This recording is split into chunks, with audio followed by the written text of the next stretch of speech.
आपने अभी तक हमारा चैनल सब्सक्राइब नहीं किया तो अभी सब्सक्राइब करें और बेल आइकॉन को क्लिक करके हमारी लेटेस्ट वीडियोस के बारे में अपडेट। अस्सलाम वालेकुम। उसवा की खुदसरी ना सिर्फ खुद उसको बर्बाद कर देती है बल्कि अपने साथ और भी कई ज़िंदगियां बर्बाद कर देती है। अदील से शादी कर लेती है, सबके मुखालफतों के बावजूद जो उसकी सज़ा बनकर आता है।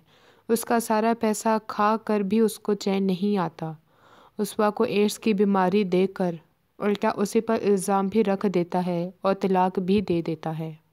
शोहर के घर से धक्के देकर निकाली जाती है तो याद आता है पहले हन्नान के घर से कितने गरूर से निकली थी, हालांकि वह उसे रखना चाहता था। अदील के घर वो रहना चाहती थी मगर वो रखने को तैयार नहीं था। अब उसवा को पता चलता है झूठी कसम का अजाब क्या होता है। माँ क्यों कहती थी माफ़ी मांग लो, भाई भाभियाँ अपने घर रहने नहीं देते, बच्चा मर गया था, माँ बनने की सलाहियत चली गई थी, माँ मर गई, घर बार ख़त्म, उल्टा ख़तरनाक बीमारी का शिकार होकर ज़िंदगी के रंगों और खुशियों से दूर चली जाती है। हन्नान की माँ अंधी होकर कैद में चली जाती है। खातून बीबी बर्बाद हो गई।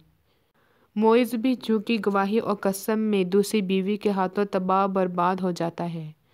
कामयाब हुए तो हन्नान और बेनिश जो सच्चे थे दोनों की शादी हो जाती है। दौलत और दौलत का लालच सिर्फ रसवाई बनता है। अगर इसका इस्तेमाल दुरुस्त ना हो तो फिर ज़िंदगी में सिर्फ पछतावे और रोने धोने रह जाते हैं। कभी अना और नफ्स के पीछे नहीं लगना चाहिए। हमारी वीडियो को लाइक करें, शेयर करें और सब्सक्राइब भी।